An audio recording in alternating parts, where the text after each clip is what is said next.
नमस्कार दोस्तों।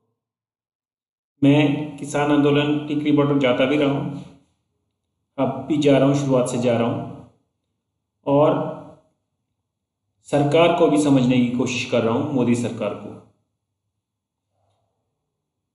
एक तरफ तो मैं सोचता हूँ कि मोदी सरकार थोड़ा सा नासमझ है और गुमराह हो गई है।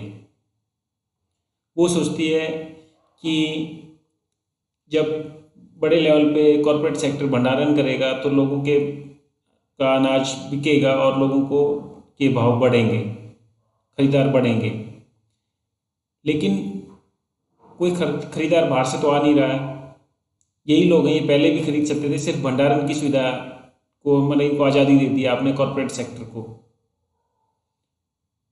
और तो ऐसा भंडारण तो ये करेंगे, जगह बनाएंगे तो भंडारण करेंगे, इसमें कोई दिक्कत नहीं। जो वेस्ट जो भंडारण की सुविधाएं नहीं थी किसानों के पास या सरकार के पास, तो वो भंडारण ये करेंगे। दूसरी तरफ हमें एक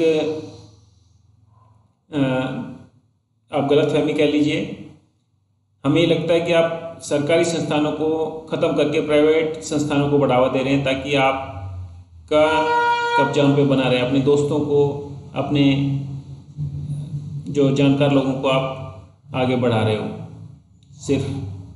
तो उस वजह से आप एफसीआई के गोदामों को ख़राब करके और कॉरपोरेट सेक्टर के गोदाम्स को बढ़ा रहे हो, ऐसा हमें लगता है। ऐसे मतलब मैं एक किसान के तौर पे बात कर रहा हूँ। दूसरा, ये लोग ट्रांसपोर्ट आप जैसे नॉर्थ में अदानी जी के 100 एकड़ से ज़्यादा ज़मीन है, वहाँ पे आप रेल लाइन भी बिछा रहे हैं ताकि वो लोडिंग अनलोडिंग कर सकें इस तरह से। तो लेकिन अब एक आशंका ये है इसमें कि आप सोच रहे हैं कि ये किसानों जो हरियाणा के या जो भारत के किसान हैं, इन्हीं का अनाज खरीदा जाएगा, ऐसा आप सोच रहे हैं। लेकिन मैं बताऊं कि अदानी जी, अंबानी जी या कोई भी दूसरे कॉरपोरेट सेक्टर हैं, ये अनाज वहाँ से खरीदेंगे जहाँ से इन्हें सस्ता मिलेगा। और ये बात आप भी जानते हैं कि सस्ता इन्हें वहाँ से मिलेगा जो दूसरी है, यूएसए है, कनाडा है, ईयू है, जो बहुत ज़्यादा सब्सिडीज देते हैं।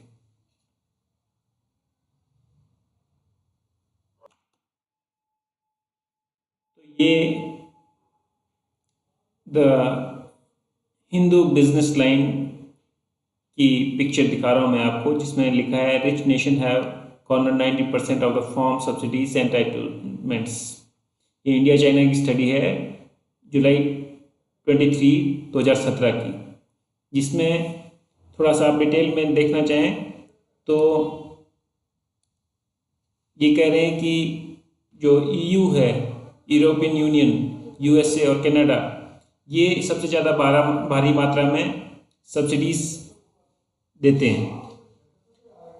और जो इंडिया में ये मतलब यहाँ तक कह रहे हैं कि ये लोग जो हैं 50% तक सब्सिडी देते हैं, जबकि डेवलपिंग कंट्रीज़ को 10% तक सब्सिडीज देने के लिए करते हैं कि आइदर 10% तक सब्सिडी दीजिए या फिर पेनल्टी फेस कीजिए। तो ऐसी कंडीशन में आप ये समझिए कि 90% of the global aggregates measurements of support trade distorting subsidies, इतनी ज़्यादा सब्सिडी देते हैं कि ट्रेड बिगड़ जाता है। और ऐसे में खुली छूट देना कॉरपोरेट सेक्टर को, ये समझने की बात है कि उसके बाद में ये एक्सपेक्ट करना कि वो इंडिया से ही फॉर्म खरीदेगा, इंडिया का ही सामान खरीदेगा, वो एक गलत बात होगी।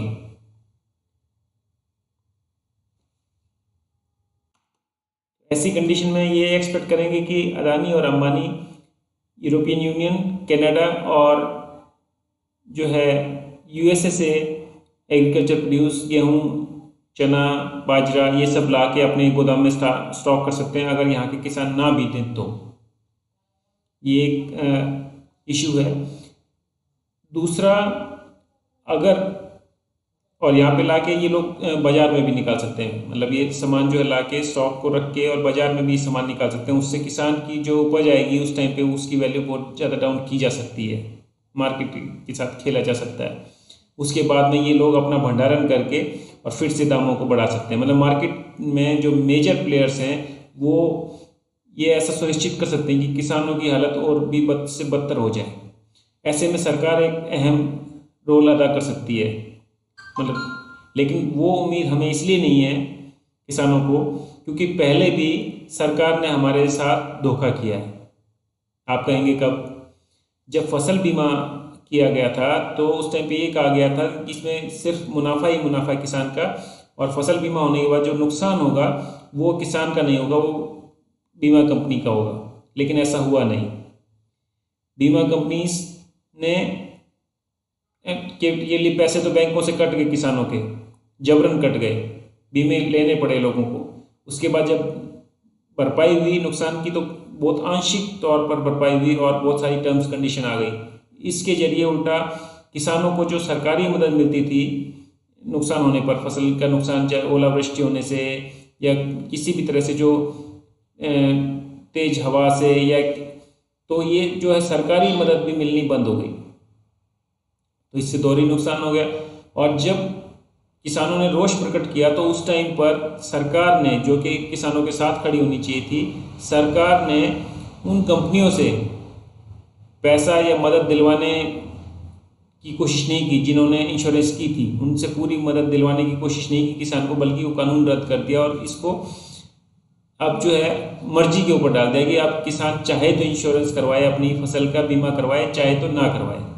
तो ये विफलता दिखाता है सरकार का कि सरकार कंपनी के आगे घुटने टेक देती है। खासकर ये तो दूसरी कंपनियों की बात, रिलायंस की बात थी, लेकिन इस तरह से अदानी अंबानी इस दोनों के आगे सरकार किसानों का साथ नहीं देगी, ऐसी सोच है किसानों की।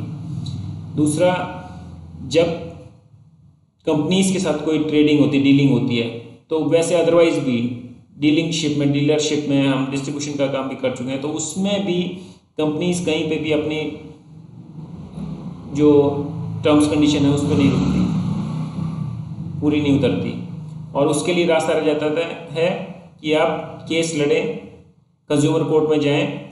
लेकिन ये सब इतने पचड़े वाली चीज़ें हैं कि कंपनीज, इसके लिए उनके पास तो वकील होते हैं, और आपके लिए अपने काम छोड़ के अलग से कोर्ट केस लड़ने को प्रेरित करने वाली बात है, जो कि हर एक आदमी नहीं कर पाता, और तरक्की करने के लिए वो रास्ते बदल देता है, तो उसमें ये कंपनीज फ़ायदा उठाती हैं। तो इस तरह से ये मान के चलिए, अभी इसके लिए अगर वैसे भी अब बताऊँ, कॉन्ट्रैक्ट फार्मिंग के ऊपर ही ले लीजिए, तो कॉन्ट्रैक्ट फार्मिंग में अगर किसान कंपनी के फ़ायदे का होगा तो किसान को उसको अनाज देना ही पड़ेगा, अनाज या कोई भी फसल या सब्जी जो देनी ही पड़ेगी। लेकिन जब कंपनी की बारी आती है तो वो अपनी टर्म्स कंडीशन चेंज कर देती है। ऐसा हरियाणा में हुआ भी था। हरियाणा के किसानों के साथ कैचअप की कंपनी ने टमाटरों की जो है वो कॉन्ट्रैक्ट फार्मिंग कॉन्ट्रैक्ट कर लिया। उसके बाद टमाटर की फसल अच्छी हो गई, तो जो कंपनी थी उसने वो एक कड़ा लेके आए, जो मैं यहीं पे जो टिकरी बॉर्डर पर किसानों से सुन रहा हूँ, वो एक कड़ा लेके आए और कहा कि इस कड़े में से जो टमाटर नहीं जाएगा उसको हम खरीदेंगे, और जो इसमें से निकल जाएगा उसको निकाल देंगे, वो नहीं लेंगे हम, एक साइज़ का टमाटर। तो ये समझिए कि किस तरह से, और इतनी सारी लाइंस होती हैं, इतनी सारी चीज़ें लिख लेते हैं कंपनीज अपने आप को खुद के हाथ में कंट्रोल रखने के लिए कि दूसरी पार्टी के पास कुछ नहीं बचता है। एक स्टैंडर्ड फॉर्मेट होता है जो कि लेके आते हैं कॉन्ट्रैक्ट करने के लिए लोग, और किसान का कॉन्ट्रैक्ट नहीं होगा। अगर आप सोच रहे हैं कि किसान के हाथ में सब कुछ होगा, नितिन गडकरी जी का मैं अभी एक इंटरव्यू देख रहा था, उसमें वो कह रहे थे कि किसान जो अपने दाम नहीं तय कर पाता, तो किसान कॉन्ट्रैक्ट भी नहीं तय कर पाएगा, कॉन्ट्रैक्ट कंपनी का होगा। और दाम किस लिए नहीं तय कर पाता? क्योंकि वो जब बेचने जाता है तो कोई भी उसके साथ नहीं खड़ा होता, और उसको औने पौने दाम पर देना पड़ता है बाजार में जाकर के सामान को। जिसको जरूरत है वो भी उस टाइम पर कहता है कि मुझे जरूरत नहीं हो, ऐसा दिखाता है। तो उस कंडीशन में कोई भी नहीं खड़ा होता, और सरकार का सरकारी ढांचा उल्टा जो कॉरपोरेट हैं या आड़ती हैं उनके साथ खड़ा होता है, ना कि किसानों के साथ। इस वजह से किसान हर जगह मारा जाता है। तो जब आपकी कानून व्यवस्था इतनी ख़राब है, कहीं पे कोई सुनवाई नहीं है, ऐसे में आप नए नए कानून ला के किसान को दबाने की कोशिश कर रहे हैं, इसलिए किसान जो है आक्रोशित है और आप पर विश्वास नहीं कर रहा है। फिर भी अगर आप सोचते हैं कोई भाई इस पर सलाह देना चाहे तो प्लीज़ दीजिएगा। जय हिंद, जय भारत, जय जवान, जय किसान।